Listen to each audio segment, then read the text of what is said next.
Itap ta guys.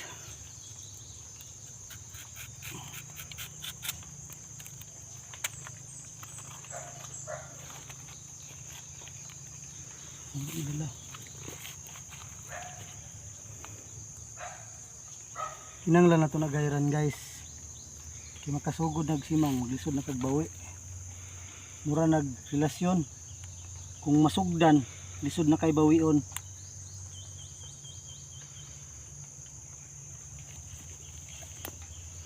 So kanina ni guys, na siya dahon, extension tawag ani guys. Dahon kay para ang yung duga maabot sa bagol kay layo-layo na.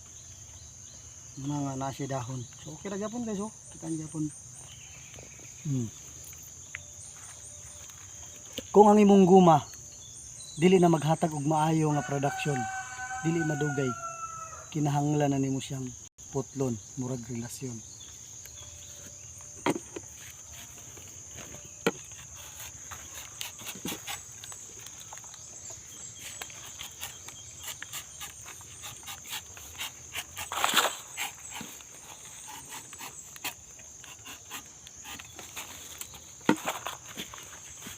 Amping kanunay.